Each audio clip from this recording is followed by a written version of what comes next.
Support for today's episode comes from Jenny Kane. Y'all, it is hot here in Houston, and we've got heat indexes now over 100 degrees. So when it comes to fashion and styling, for me, it's all about the easy breezy, flowy summer dress.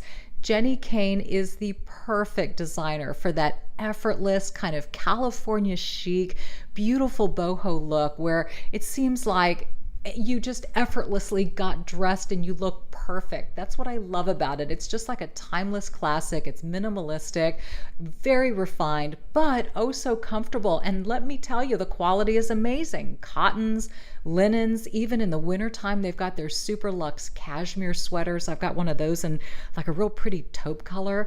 But obviously right now we're not talking sweaters. We're talking dresses and we're talking breathability. So Jenny Kane for me is it. You can find your forever pieces at jennykane.com. Our listeners get 15% off your first order when you use code OVER50 at checkout.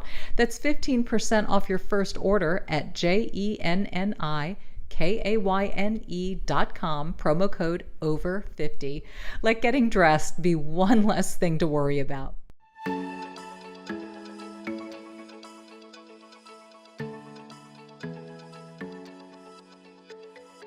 Welcome to today's Over 50 and Flourishing. We are focusing on love today. My guest is Kailen Rosenberg. She is a celebrity love architect, elite matchmaker, relationship expert, author of Real Love Right Now, and Oprah's love ambassador on the award-winning series Lovetown USA. She's endorsed by the world's most respected experts in academia, psychology, faith, relationships, and dating. Kailen Rosenberg, so good to have you. How are you liking the Texas heat all the way from Minnesota? I have to say it feels good. Does it? It's warm. It is. It's really warm. Okay. Yeah, but thank you for having me. Oh, it's a joy to have you. Speaking of heat and passion and love, oh, this is going to be such a wonderful discussion because I can't even begin to tell you how many women talk to me about love in midlife. And as you know, through my journey, my personal journey that I've shared, I'm now in the single space, as are a lot of women of this age and stage, and we're all trying to navigate it and figure it out. And I thought, who better to bring on than the love architect herself? Yeah. So, you have had extensive time in this field. You have been somebody who has worked with celebrities to just regular folk like you and me. And I really wanted to talk about just finding your person and how that works, because as you know, it's either through friends, connections, people we know, places we go, or of course the apps, right? Yeah. So walk me through, first of all, your concept and how you got into all of this. Oh boy. It's a lot. It's a lot to unpack. That's a lot. So my concept and how I got into this, I am someone who has been passionate about love and people understanding love and having love my entire life. And even though my focus for almost 30 years has been working with individuals who are primarily single to help them find love in them, with themselves, in themselves, while looking for that really amazing partner. The focus has also been working with individuals in their relationships and in their marriages. So love across the board, and then really love on a higher energetic level into society, into our world, and how we treat one another. And so my heart's passion, my soul's mission, my work as a professional, again, for almost 3 decades, and one that has... or I should say, I have been really fortunate to be in so many lives to bring love and healing and a higher sense of truth and awareness to people. Yeah. And so basically anything and everything that I do or that I touch, either energetically or through my work, is about bringing people to that higher place, because we are just all so in need. And so yes, passion and fiery and good and all of that, and love is that, and it can be that, and it should be that, but I think for far too many people it's the opposite, and something that's meant to be and designed to be so beautiful and peaceful and precious is actually connected to too many wounds and too much pain. And so we need to Yes. face all of that while keeping it fun and light. And it's an interesting balance. Yeah, it's the one thing that I so admire and appreciate in your approach. As I was learning about you and studying your My Love Design concept, and I really want you to sort of walk us through the steps, because you and I are both very strong women of faith. Faith plays a big role in this for you. Yeah. We are very much into self-actualization and really doing the hard work and the deep work. Yeah. That's important to you. So what comes first, the chicken or the egg, at this point, right? Yeah. Yeah. Well, I guess it's boy, I was going to say it's the chicken, and I'm like, well, wait a second, the chicken comes from the egg. Yeah. So here's the deal. The thing is that, yes, it is absolutely so incredibly crucial and important to know ourselves, to know who we are, to know, therefore, then what our value really, really is, where it comes from, and then what our values are, especially in connection to love in any relationship, especially a romantic relationship. But I have found over many, many years working with thousands of people all over the world, regardless of their background, that most people will say, "Yeah, I know who I am. Yeah, I've been through a lot. I've done counseling or therapy or coaching, or I'm in prayer." And then it isn't until we really dive in that most have an aha moment. It's typically a teary-eyed filled moment, and they say, "Oh my gosh, Kailen, I thought I knew who I was. Right. I am now finding I had actually no idea, or the person that I believed that I was or that I am is someone that sort of has been created over time to feel safe, to feel comfortable, to navigate life." And these are with really powerful people that you see on television, or you hear about, or you read about, that look from the outside to have really lovely, amazing, huge lives and joy.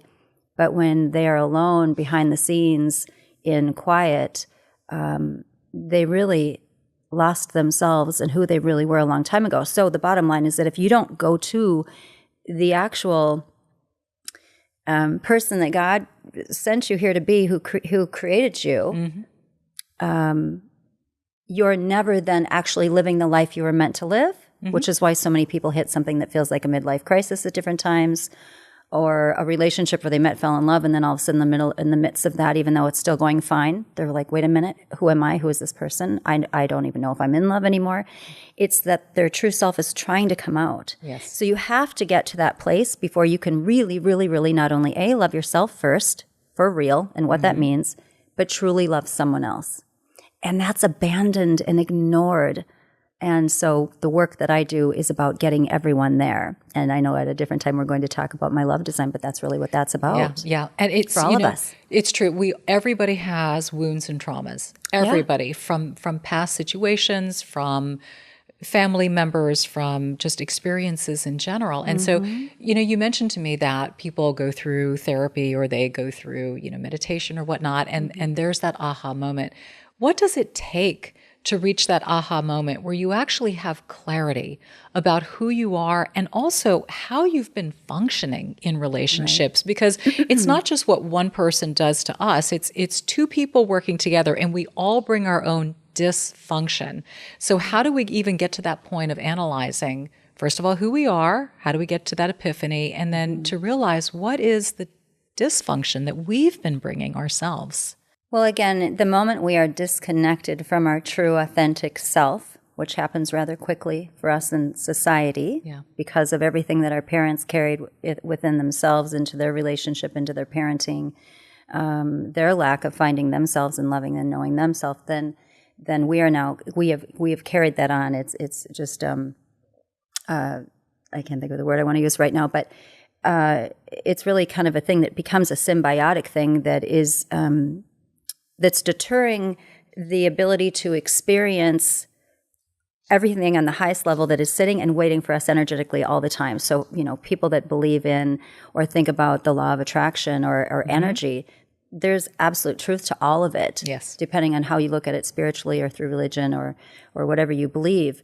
There's a higher power energy level that is constantly listening to our energy, watching our energy, listening to our thoughts, our words, and even everything we write down. That's why, even people that really get into vision boards, and they'll say, "Oh my Lord, this is almost spooky. This thing I put this vision board together 2 years ago. I stuck it under my bed, and now I looked at it and this all happened."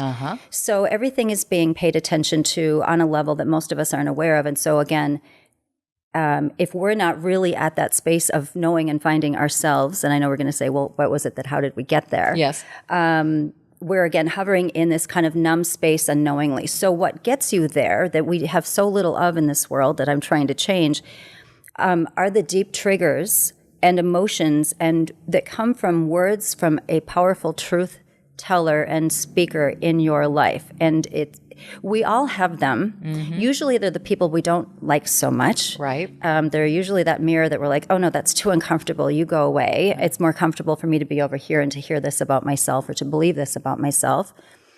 But it's looking for and listening for and having the opportunity to have that teacher that tells you the thing that pings you here, that just doesn't sit right. It feels uncomfortable. It can trigger you. And so instead of reacting to it and saying, oh, that's wrong, oh, that's bad, and not that there aren't things that people can absolutely say that can be painful, wrong, untrue, and damaging. Sure. That sadly obviously happens too. But we know intuitively when we're really present with ourselves that people will say things to us that somewhere inside it's going, listen to that, or there's a teacher in that. And what is the teacher? It's being able to peel the layers back enough to get really raw with it. It often also times comes in what can be recognized as fears, phobias, areas of need to control, rather than looking at it strictly on the surface level of what we believe it's about, or even common therapy will teach us it's about. It's always 3 to 5 layers deeper than that. And so then it's having the ability to do that, to go that deep and to look at those layers without shame attached. And that's a whole other topic. You bet. Because we stay stuck because of shame. Yeah, because and live in the shadows from regret. And exactly. So again, just gently peeling back the layers, removing the shame, really loving ourselves in concept even before we're there. It's this sort of, I don't want to say fake it until you make it, but sort of like just, I'm just going to love on me. Even if I don't know really how to do it, I'm just going to do. Now energetically, You're putting out love. there you go. Because and you're now loving it's coming on you. at you. And then all of a sudden you're starting to see things change in your life. You're seeing people shift around you and you're not understanding why. People are looking at you and they're saying, did you have something done? You know, or you must have had really great sleep lately, or were you on vacation? And all that it is that your energy is showing you more authentically as to who you really are. Right. So don't you have to be a good listener to yourself? And like you said, maybe gurus in your life. And there are so many people who serve that role, whether it's, a spouse or a close friend or a therapist, and getting that feedback. It may not often or always be true, but maybe it is, like you said, and it does sort of speak to that little child inside to be a lesson teacher. Always. Always. Okay. And in the end, there's nothing to be afraid of. It's actually so beautiful and relieving, and it's then that we get to truly have our life and live it authentically. And then love is just so amazing. And the whole experience of partnership is so amazing. I really love is going to be said over and over in this podcast, but I just love how you talk about loving yourself first and getting to that place and point before you can even open yourself up and be receptive to loving somebody else and being loved by somebody else. And we're going to talk about that process because you've got a multi-pronged process to making that happen. Yeah. On the backside of this break, you're watching Over 50 and Flourishing with Dominique Sachse.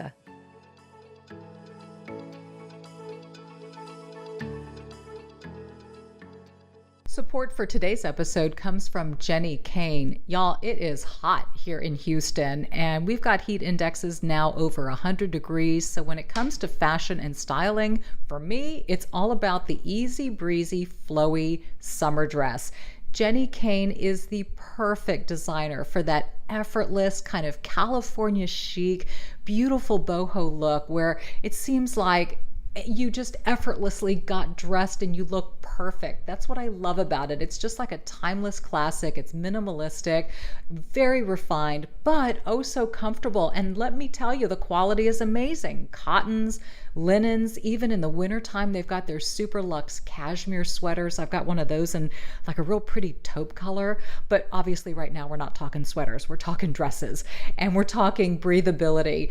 So Jenny Kane for me is it. You can find your forever pieces at jennykane.com. Our listeners get 15% off your first order when you use code OVER50 at checkout. That's 15% off your first order at JENNIKAYNE.com, promo code OVER50. Let getting dressed be one less thing to worry about. Welcome back to Over 50 and Flourishing. My guest today is Kailen Rosenberg. She is a love architect with My Love Design. We are talking about designing love in the highest form. She has been working for over 30 years in the business of love. But yes, I mean, it is in fact a business when you think about all the different ways to find love through matchmaking, through dating apps. You know, it's the one thing that we covet the most is finding true love and what that looks like. I mean, you and I would both say pure true love is love that you have with your higher power, which is your fuel and your source. Yeah. Before the break, we were talking about learning to love ourselves and what that takes. And obviously it's a lot of soul searching and deep work. You know, for some more than others, but critical to be able to get there in order to really be open, ready, and receptive to getting somebody in your life and putting out that loving energy that you were talking about. So let's now move on to the second step, right? How does that work? So when you say the second step of how do we move forward? I mean, so now we're in the right place, right? We've taken with ourselves. With ourselves. Okay. So we've taken care of ourselves and we can actually feel and express and experience self-love. So now we're ready to have a partner in our lives. How do we go about that? What's so interesting is that, and it's funny because over the years I had so many different clients who were single coming to me saying, "Hey, Kailen, I just want you to help me find my guy or my gal," and I would say, "Well, let's start with you. Let's find you. Let's introduce you to you. Yeah. Let's get you to really love you, and then we can go there." And oftentimes that would be met with frustration, like, "No, I'm good. I know myself. I've got myself. I've got it down. I love myself." And then we would find soon in that wasn't really the case, or at least to the level that they wanted and deserved, but they just never knew that they were missing or capable of experiencing.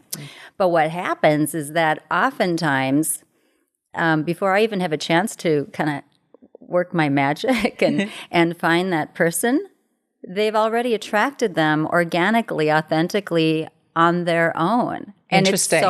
I don't even have to show up. I mean, kind of in a sense, matchmakers should become obsolete. I mean, you know, it's a cute and romantic career to have for some, but you get the energy of Cupid going on up there, right? So when you are loving yourself, you are so beautiful, you are so vibrant and sexy and attractive, and everyone's noticing your energy from, you know, honestly, birds to strangers to children to dogs. I mean, but especially your person notices you. Their soul notices you and notices your soul. And so now we have that really unique attraction that happens that is past the ego chemistry state. And you are connecting on a level that you've never really connected with anyone before. And it's not just a hot, passionate, romantic. It's a deep space with this beautiful comfortability where you really don't have to try at all or try too hard. And most people never know what that feels like. They never get there because they can't get past the ego state. So again, when you are in that space of authentically loving yourself, knowing yourself, putting your energy and your attitude and your values out there, you bring that in. If I'm looking on your behalf or someone's looking on your behalf, a friend, a family member, whomever, or you're online, and you have that person in front of you, now you immediately go to a space of self-love, self-awareness, where you, in a second or a nanosecond, pick up on what would have been red flags that in the past you would just poo-poo, brush under the rug, allow yourself to go energetically into a relationship because there's no room for that anymore. Yeah. And it's not coming from an egocentric space or a judgmental space. It's just that does a not boundary fit. space. It is. It's a beautiful, higher level, loving, healthy boundary space. So now you're not even getting into these relationships of toxicity anymore, or of old patterns anymore. You see it immediately. You call it out immediately internally on an energetic level. You thank that voice for being honest with you, loving you, and protecting you, and you lovingly just let that person go. You don't judge them. You don't call them out on their stuff and say, you know what, you do this, it doesn't work for me. So you're just like, it was just so absolutely lovely meeting you. Because another soul, right? Mm-hmm. Absolutely. And you're being loved. Yeah. Now you're at a higher place. Absolutely lovely meeting you. They could have had the ugliest exchange. And I just send you and wish you so much love and wellness. And thank you so much. And goodbye. Right? That's powerful. Yeah. That's what you become, your best loving bodyguard. And so now any of the relationships that you get into, when you are finally in relationship with your person, and most often too, I'll have clients say, how I ended up with this person, I have no idea. Either they never believed enough in themselves to attract something that they really wanted on a higher level, or this was never my type. Kailen, what happened? What did you do to me? You know, I would never have been physically attracted to this. That was never my type. That used to be my turnoff and the thing I stayed the furthest away from. Or, you know, it could be so many different things, and yet it is actually their person, and now it's precious and it's amazing and it's perfect. Interesting. Uh-huh. Okay, so let's hash out some red flags, yes. because there are plenty. Oh, goodness and sakes. Boy, you can't scroll past a TikTok or an Instagram feed without narcissism popping up. Right. That is like the buzzword right now. I know it is. So, okay, so why did narcissism become such a thing? What is it? And you and I were having a lovely discussion last night over dinner, and we were talking about that. And I want to elaborate on it. So what are red flags? What is a narcissist and what isn't? Oh, goodness sakes. I know, right? We could have a whole podcast on that. Yes, truly. Well, I think that in many ways it was good to get that buzzword out there to, because there's the narcissism that most of us have been kind of familiar with, where we think of it as the egocentric person that's just really into themselves and full of themselves and just, really high up on themselves. And just that really, again, loves their own reflection. But that's not really what a narcissist is. I mean, narcissism is actually, true narcissism it's a true clinical diagnosis. It's a very painful, lost, sad diagnosis. And so while it's good that it has been brought to the forefront, you're right, it's all over everywhere. Everyone's a narcissist. They're a narcissist abuser. They're this, they're that. It gets tossed around like candy. So I liked it in the beginning. I think it's getting a little overplayed out now, because now I think that that's starting to keep people stuck, because now the minute anyone is unkind to you, they're not listening to you, they're gaslighting you, which it's a name it's been given. It's keeping you now stuck in your ego of judgment, instead of being able to pass through and cross through to leave space for energetic love and healing that has a healthy separation, that isn't connected to judgment, that keeps things stuck and dense energetically. And so now you're still tied into that person that you're saying is harming you, but now you are actually becoming the one that is harming yourself indirectly through that person that is truly either a narcissist clinically or not. So, but again, so the thing that's been good about it is that it's brought society's level of awareness of this really painful, bad, negative, repetitive behavior to a space of, I identify that, I think, I certainly don't like it, and I certainly don't deserve it, and I certainly don't want it in my life. Well, amen, hallelujah. But then what? Yeah. Rather than staying stuck in, I was with a narcissist, I'm with a narcissist, I'm a narcissist, but so that's where I like to move back to love and the energy and the power of love, because it absolutely does heal everything. Can a narcissist heal? Based on what you've seen? That's a broad question, because there are different levels of wound. Narcissism comes from deep, deep embedded wounds. Yes. Deep embedded trauma, where they were taught at one point in their life that there was nothing about love or people that is truly safe to connect with on a vulnerable level. And so that's how they treat people.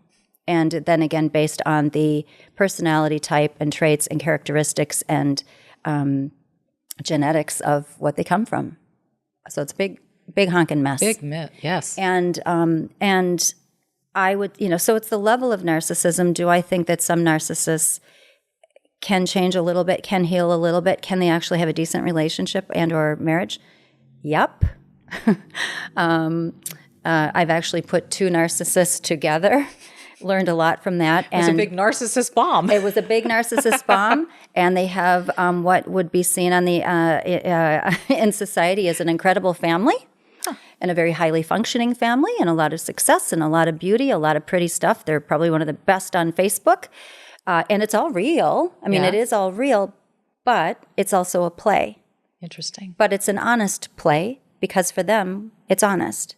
Right, because they're aware of what each is bringing. Yes, and they're doing the best they can in the name of love, as safe and as close as they can get to it, while still staying safe themselves. Fascinating. So it is fascinating. Yeah. So I just wanted to talk about that and really address it, because I just think it's often misunderstood, and it's been so broadly painted with this wide paintbrush, where I think people who are being put in that category probably aren't, and it's worth addressing, and worth addressing.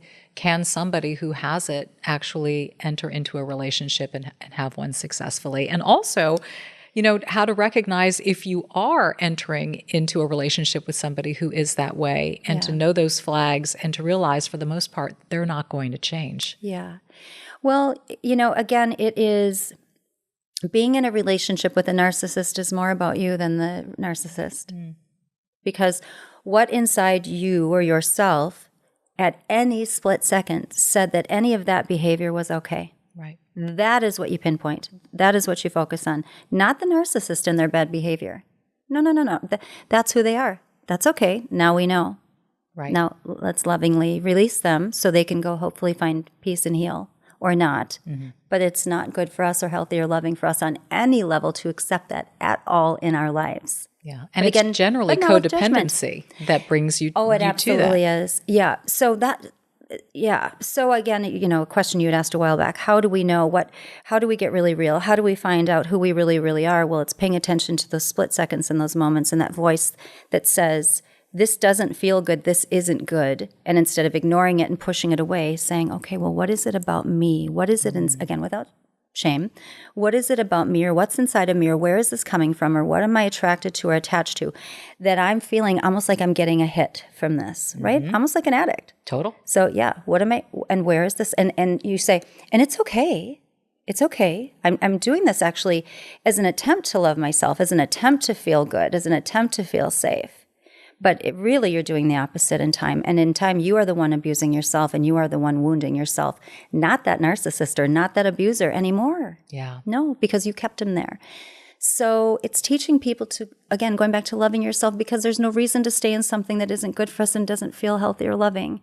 Shoot, you asked a question too that I want to answer, but I guess what I'll say is there's a test called the Real Reveal that I designed and created with Dr. Harville Hendricks and his wife, Helen LaKelly Hunt. Really amazing experience.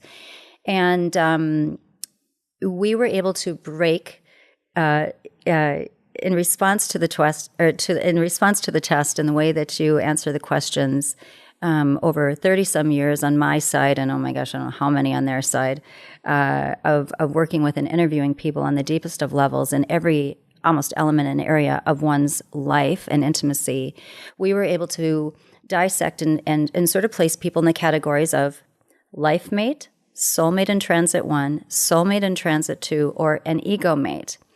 And this is a test that later on we'll talk about that's part of my onboarding process for my love design. It's something, though, I think all humans should take. It shouldn't just be about whether or not you're single and looking for someone. You should just want to know where you're at and what's happening in your life as it is, or who you're around. But we found that the narcissist was, of course, in the ego mate stage.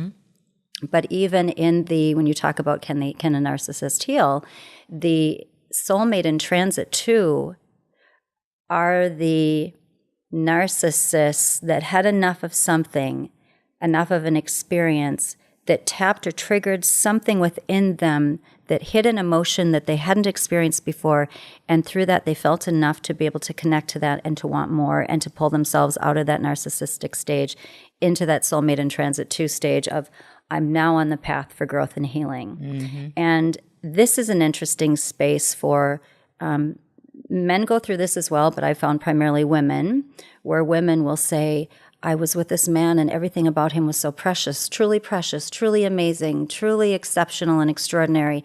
And yet he had just these little pieces, and I knew he was hurt and wounded, and his mom and his dad did a doozy on him here and there.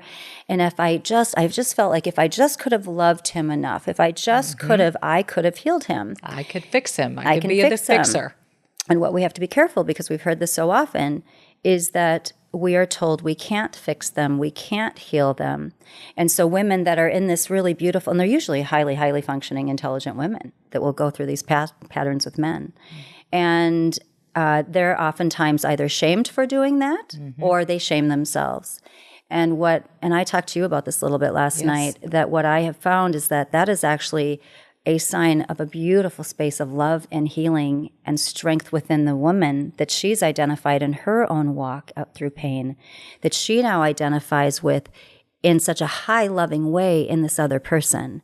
And but it's a volatile dance. It's a double-edged sword. It's a double-edged sword because there's truth to could love heal this amazing being that just comes with his wounds or her wounds?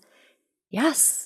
Possible, but no guarantee. But yes, again, so knowing yourself, loving yourself, knowing your values, holding strong to them, then you don't have to worry. Right. You just don't have to worry. I mean, I think a lot of women, we hear that message all the time. We can't fix a man. He is what he is. And I know personally, I have gone into so many situations seeing such great potential, right? I'm going to help him self-actualize. I'm going to help him see, That's different. But go ahead. No, but it is. And I'm not the only one. And I speak it because I'm not the only one. We seem to think that we have this special sauce, this enabling whatever, to be able to help a man truly become all that we think he is capable of being. But we fall short because he falls short. Yeah. Honestly. Yes. And it's not really work that we should be doing. No, we can't do it. Yes. We can inspire it. We can encourage it. Right. We can be their greatest cheerleader. Right. But really, not only are they the only one that can actually do the work, but they would want to do the work, and they deserve to do the work. And if they don't do the work isn't real. It doesn't last. No. But where we have to be careful there as women or as partners or spouses or whatever it is that we aren't seeing the potential of whatever it is in them for ourselves, for our glory, for what we want and desire them to be or to behave like, right? So again, then that's about real love. Are we needing and wanting our partner to change and to be all of these things they're not for us, to like them even more, to feel a little more attracted to them, to feel safer with them? Or are we doing it because we are so good and so awesome and so comfortable and peaceful and feeling love over here that we just want them to feel that too? And we know that could be, that if they really loved themselves, believe in themselves, and knew who they were, they could be this amazing, wonderful, magical person. Right. Does that make sense? Absolutely. There's such a vast difference. There is. Or are we deriving value in ourselves by helping them become all that, God created them to be? And that's another thing too. We should value ourselves for who we are. We should feel that we are deserving of love for who we are, that we don't have to earn it or work for it, right? It should just be because. Yes. So this is such a beautiful conversation. So much more to come. There are many next beautiful kind of unravelings of how all of this takes place to find and I don't know if you would even say the right person, or if there's a perfect person, or if there's one soulmate or many. Ooh, there's so many things to talk about. But my guest today is Kailen Rosenberg, and she is a love architect. She's been in the area of love for 30 years and is offering us such wisdom today on how we seek it, but first how we seek it in ourselves. And we'll be back right after this.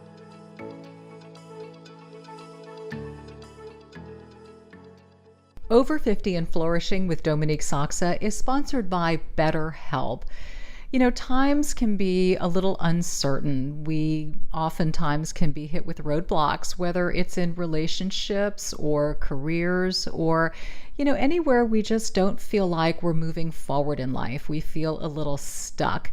And it's great to be able to press into relationships, friendships, and all of that to be able to talk things through. But sometimes that's not enough, or those people don't necessarily have the insight that you need. And that's where therapy can be incredibly helpful. So you can navigate life basically and have somebody hear you, a third party voice hear you, and help you move forward with confidence and excitement in the decisions that you're going to make. And I can't honestly say enough about BetterHelp. It's so simple. If you're thinking about therapy, it's entirely online, it's convenient, it's flexible for your schedule. All you have to do is fill out a brief questionnaire and you'll easily get matched with a licensed therapist, and then you can change therapists at any time for no additional charge if you feel you don't have the right match. But the key is to get help when you need it. So let therapy be your map with BetterHelp. Visit betterhelp.com/over50 today and get 10% off your first month. That's BetterHelp, HELP.com/over50.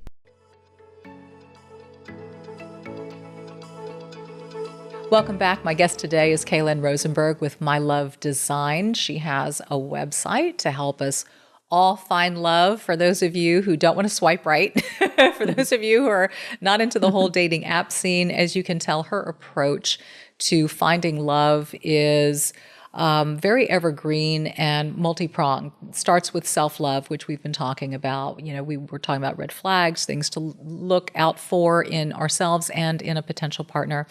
Kailen, I just wanted to share with you, I did a little research online. As you and I are the same age. We're both 56, right? Yeah. And a lot of women are in this space and they are wanting love in their lives, but they, don't know how to go about it. And there's a lot of fear associated with it. So I just want to share this with you. Okay. Women over 50 worry about finding somebody who shares their interests and their values. They are worried about ageism and discrimination in the dating world. Their physical appearance, concerns about looking attractive and youthful, health issues, worry about health conditions and how limitations may affect their dating life, emotional baggage, past relationships, trust issues, financial compatibility, family dynamics. I mean, I can speak to that as having been a stepmother, you know, and blending families and all of that. Fear of rejection, online dating safety, limited dating pool. You know, Paulina Poroskova kind of compared it to the dating puddle.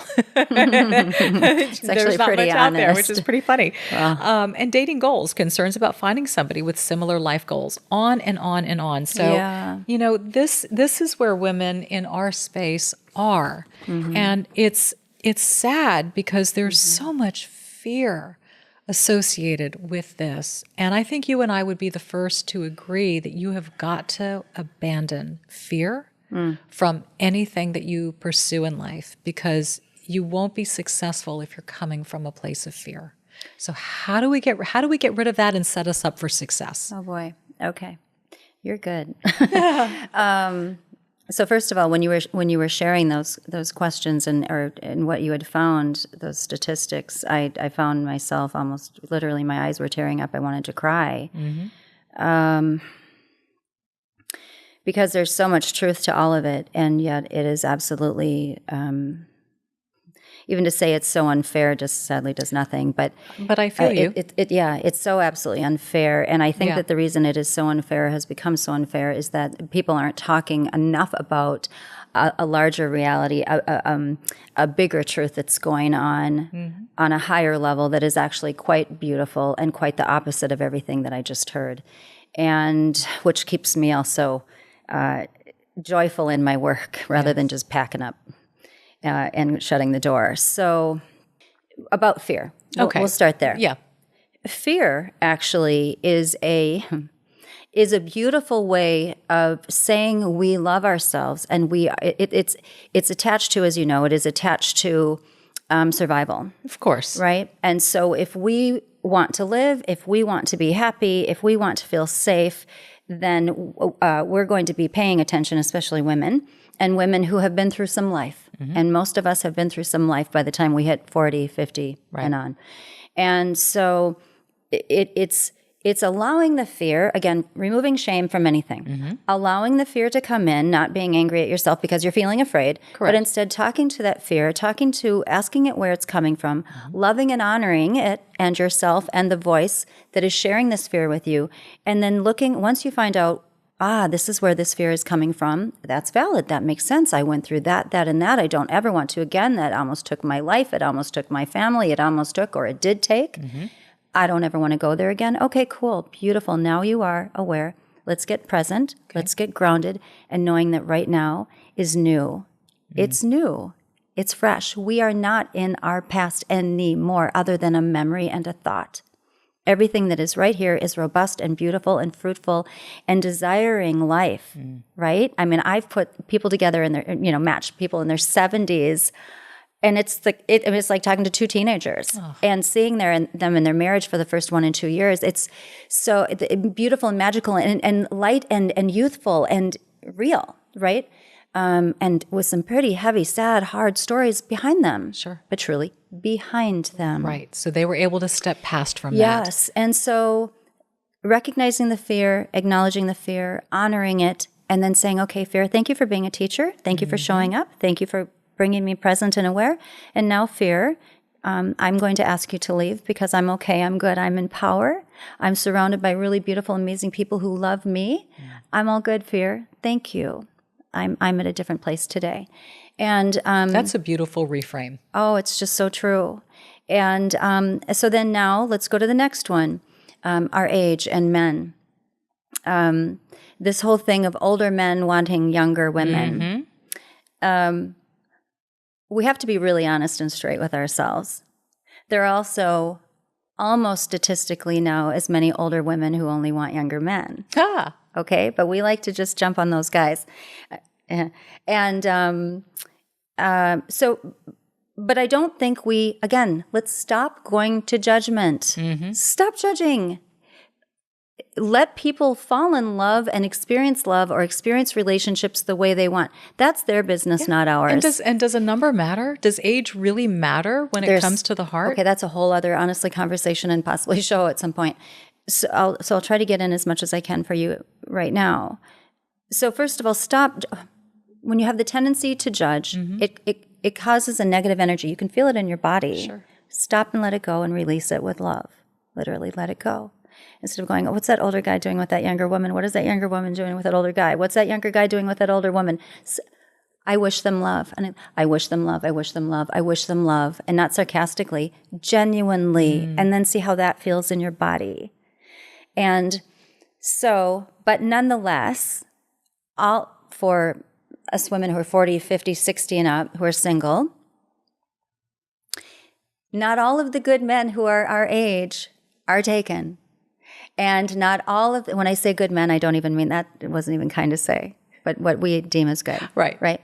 So not all men in their 50s, 60s, 70s, 80s are dogs. Well, only want younger women. Right. The men who come to me, they will say with all due respect, I have daughters their age. I have granddaughters their age. That doesn't attract me. That doesn't interest me. Kailen, I need a real woman. And for him, at his age, a real woman, right? And so it doesn't mean that women in their 20s or 30s aren't real women. Right. But for a man who's 50, 55, 60, 65, 70, 75, he wants a woman within, honestly, at the youngest, 5 years younger and up to 5 years older. Yes. They're out there, ladies. They are out there, and they're amazing. And honestly, how do I say this gently and respectfully? They're really some of the best men because they found themselves. They've learned to love themselves. They've learned to find their value, honor their value, and that's where they are in that pocket. So plenty of men that want women their age that are not just looking for younger women. And what I have found is that the ones that happen to be in the more transactional relationships are, we'd say, going back to the Real Reveal test, their soulmate in transit twos or their ego mates. And they are trying to find themselves, and they're just trying to find love in whatever way it makes sense for them. And that's, again, why we don't ever want to judge it. And we want to stay on our side of the court here and just focus on love on this end. As far as safety, with all of the options that we have online and online dating, and my Lord, they're out there. I think the last poll was 126 plus million adult singles in our country alone. And oh my gosh, don't fact check me, but I'm close. 60 some percent are online dating every single day. Wow. Just in the US. And most relationships come from online, or whatever you call a relationship. But these are people that over half of them, technically, most often it shifts, aren't actually single. They're in wounded, painful relationships where they want to be single, so they play single, and they're out there saying, hey, I'm available, and they're not. Mm-hmm. And we have no way of knowing. They're not vetted. Yeah, they're not vetted. So we have people that are married posing as single. We have people that are unfortunately out to defraud people. We have people that are literally sitting during their jail time and nothing again. I mean, my heart goes out to them too. They have their wounds in their past, but they're not being authentic and they're not being genuine when they're telling a woman that they're actually sitting in their office and they're the CEO of a big company and with a created profile online. Right. So it is a frightening place. That part is real. Again, not to be afraid of it, but to be mindful, strong, present, and in your power. And aware to of be aware. What? Yes. Exactly. So you do have to be incredibly careful. And it's beautiful, but it's tough because, yes, there are also precious, real, lovely singles who are also on the same exact site or app that are looking for each other. And praise God, some of them find each other. Mm-hmm. And some of them find really neat relationships. But it's a needle in a haystack. And so you do have to be incredibly careful. But then once you are finally in a position where you found someone, that's when it's going back to the really being present with yourself, your values, never, ever, ever ignoring a red flag. And a red flag, again, is anything that pings you and says, this isn't right, it doesn't feel good. Yep. That's it. And Is that what made you create My Love Design? Yes. Okay. I had a feeling. It's all of it. What you do is just the antithesis of everything that you just described. Mm-hmm. So you have created an online dating platform. It's online, right? It's not an app, or right. is on purpose. On purpose. On purpose. Okay. So if somebody wants to sign up for My Love Design, and as I love describing you as a love architect, because it is, you truly are building from foundation up yourself and a beautiful relationship. So please explain to my audience your process for how you feel to best create that. Yeah. Well, so with My Love Design, the first focus isn't finding love with someone else. Yeah. Again, it's finding love with yourself and what that means. And so it's taking a trademark 11-step process that I've created over almost 30 years that has literally healed people in depression that were suicidal, some with pretty hardcore drug addiction. It's healed marriages that were literally people that had signed for divorce. And it's helped singles find their love, right? Find their soulmates. And so I took this curriculum that I'd been working with my clients one-on-one over the years and designed it so that it could be, or I designed it into a self-guided process and methodology where one could then finally find themselves through this experience. So it's an educational tool. And it's called Building Your Love House, everything that we are inside and out and that surrounds us. Because it isn't until you build your love house and you love yourself and you set your foundation of your values for real, deeper than what we hear and read about in lots of self-help books. It isn't until then that real love can really move in. So we really don't want to start looking for our partner in this awesome part of the platform that has vetted singles, fully vetted singles for the first time ever, praise God. We want to have that love house built and strong with ourselves so that when we find our person, they can move in and it can be an incredible relationship. So yes, it has this incredible process of finding oneself, loving oneself inside and out in every element of your being. You have the support of a team of really the top, who I found to be the top experts in the world in almost every area of one's life.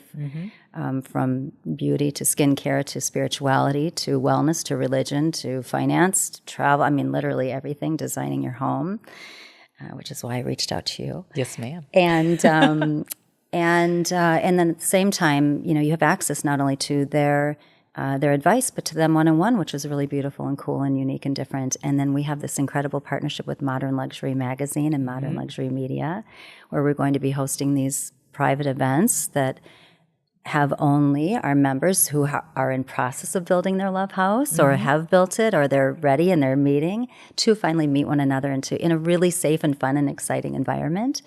So it's all about, my whole thing has been to sit back and look at everything, not only that I've learned as a woman, as a wife, as a mother, as a divorced woman. I've walked in many, many shoes myself, through the experience of my clients over the years, and then sitting back as an expert in the dating and relationships industry, and looking at the competition or what's out there and what's working, but more importantly, actually what's not working, and how can I take that and how can I absolutely shift that and turn that into something that really honors people and really gives people, singles, an incredible place to go finally find love. Because again, it's not supposed to be hard. Right. It's supposed to be beautiful and easy and wonderful. And that is what my love design is. And we're super, super, we're blessed to have been able to come together to create it and to be able to offer it to people. That's great. Have you launched officially? I know you've got a big kickoff coming here in Houston in September, and I'm so excited.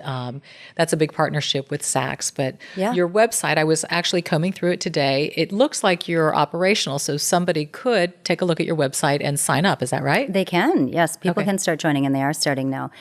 So I will tell you, and I don't even like to call it a disclaimer, and I'm actually proud of it.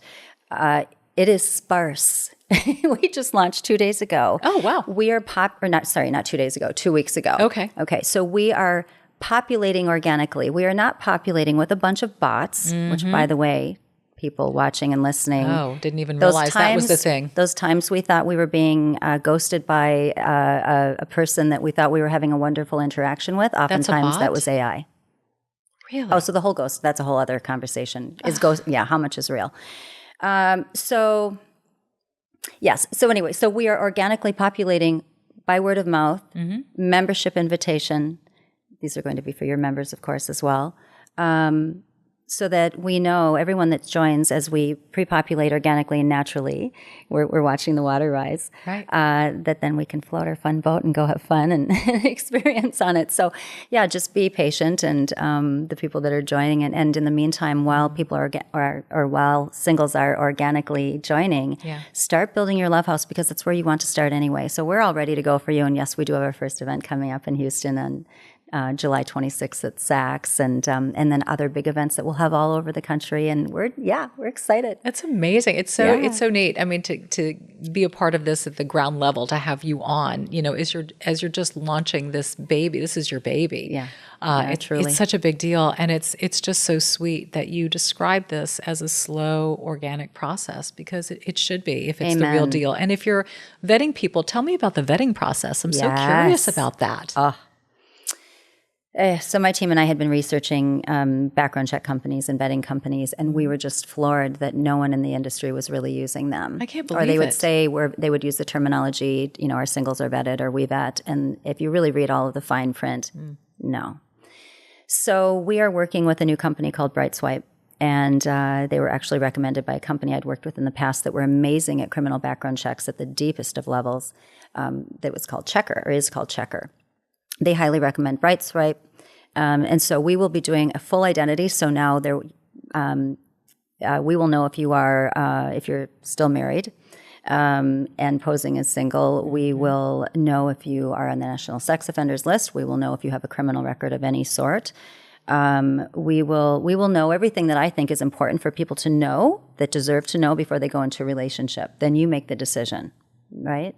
Because you have to leave room for grace. There are people that had DUIs in their past, that had addiction in their past, and they've been clean for 20, 25 years. They have a whole new life today. Let's still be authentic. Let's know. We deserve as singles or as humans to know the truth of who we're getting involved with and potentially falling in love with.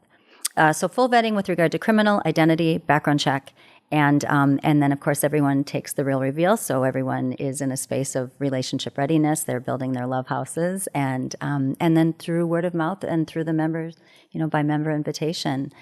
So it's kind of a little bit of a blend. I had someone say recently it was sort of like a spiritual raya on a high level, Right. mixed with maybe the clubhouse vibe of the day when it was invite only. And but the bottom line, enough is enough of what's out there that's not working for people and keeping people stuck. And I think in general, keeping society stuck, because I absolutely know that when we're entering into loving relationships, we are being more loving. We're loving to strangers. If we have children involved, our kids are loving themselves. Their esteem is higher and healthier.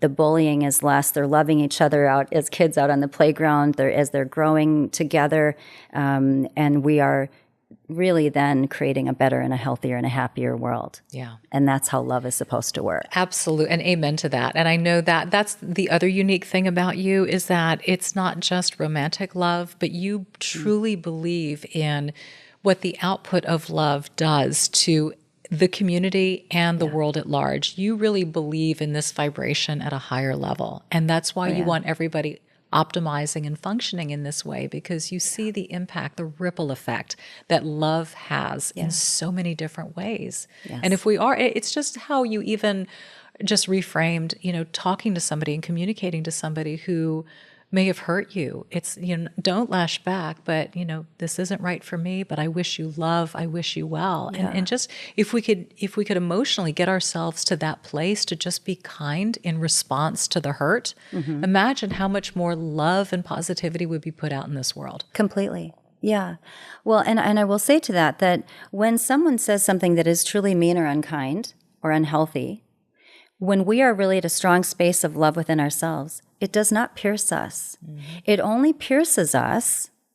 I'll go back on that a little deeper, but primarily, it only pierces us when it is piercing something that is unhealed, that is a wound that's attached to that same experience, obviously most often from childhood, but even just a past relationship. Perhaps we were really loved in our childhood and loved in our community, and then all of a sudden we fall in love with someone who doesn't know love themselves, and all of a sudden they start telling us over and over and repeatedly to a point of where our soul is pierced that we're a really awful bad person when we know we're not. So now that can hurt. But the bottom line is that when something is said to us that is not true, and it's only intended to hurt us, if that does hurt, that is another teacher. It's an opportunity to sit with that calmly and to say, instead of going, you a-hole, you jerk, you awful, you BIT stage, how dare you say that?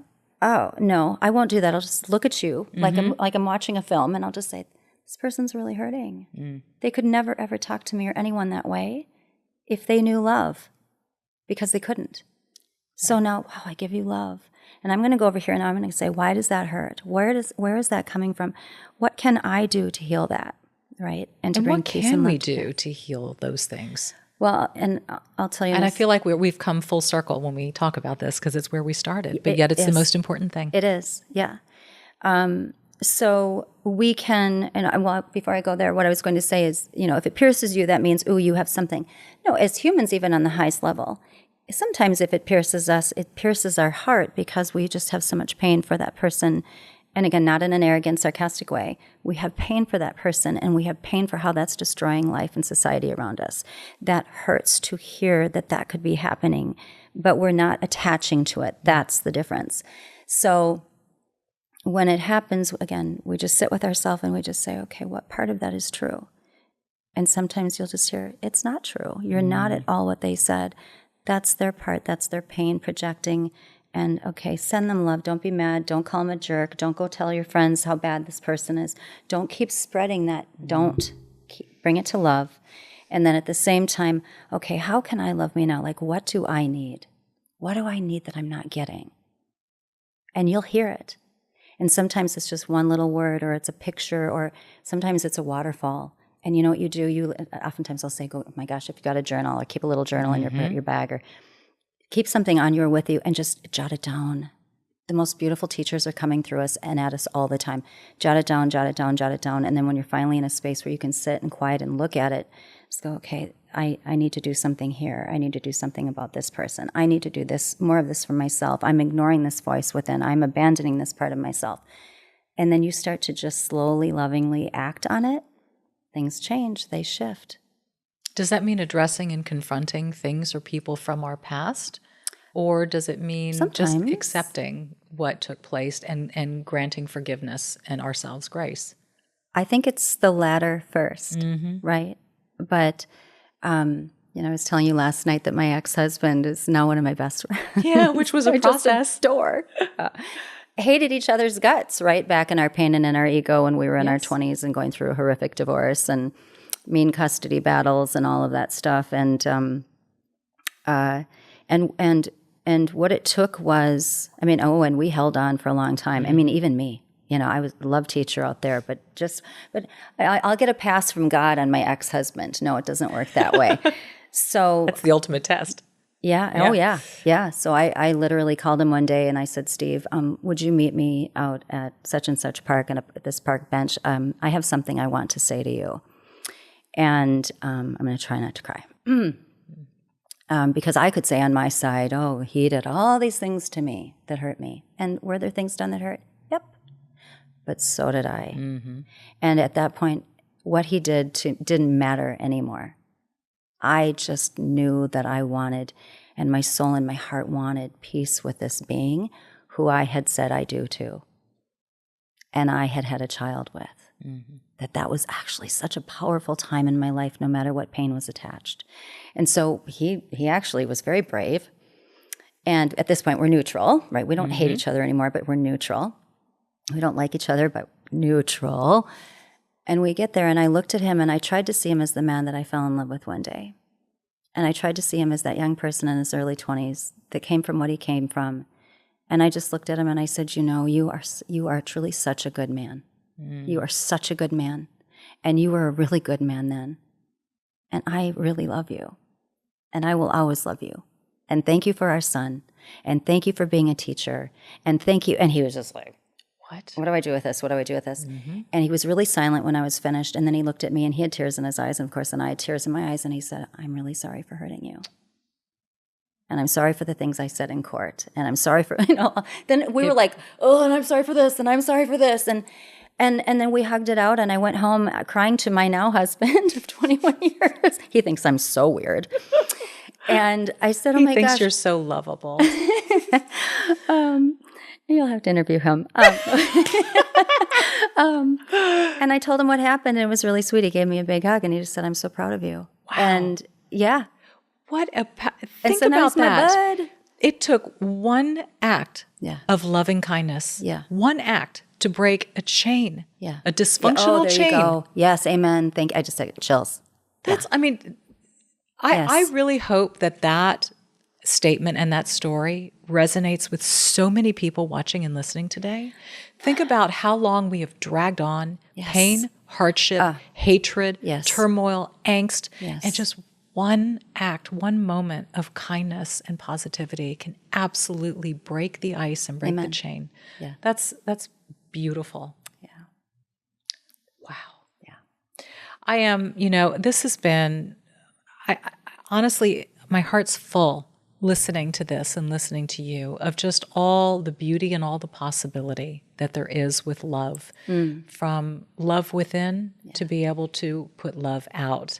And just the way that you've done it, your thought process behind it, your wisdom behind it, the maturity, the understanding, and the knowing of where women are at this time of life and how you have designed this to be a great, safe, and wonderful space for those who choose to partake in finding love this way. Not everybody, wants to do the website thing or the app. Some people still believe in finding it organically, whatever that means, and just letting it happen. Yeah. But you have at least provided the roadmap that if you start loving yourself and you start showing love to others, that it is way more likely to happen in that environment than from any other place. 150%. And I thank you for that. Thank you. Thank you for being with me today. I know you've got a flight to catch back to Minnesota, but I hope Houston has treated you well. It has, yes. Thank you. And can't wait for your events to happen here. I will be there. Awesome, honey. Good. I'm excited. Thank you, Kailen. Thank you. I don't know about you, but I so appreciated that conversation with Kailen today. It just really had me kind of opening my eyes and even shifting my approach to how I think about love and the work that needs to be done. And just, I guess, the level of awareness that I'm going to bring to the equation moving forward. So it's so great having guests like that on. It's wonderful when I can walk away learning something and having takeaways too. I think we all definitely got that from today's episode. So super appreciative and super grateful.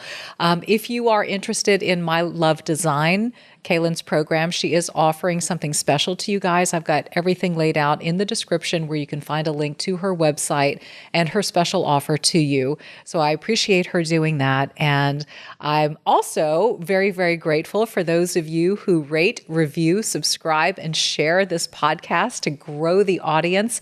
If you watch on YouTube, don't forget, leave a comment below. We love to hear what you have to say, any ideas on future guests, subjects. I want to know what you want to hear and what you want to see. And I look forward to bringing you more content next week. Till then.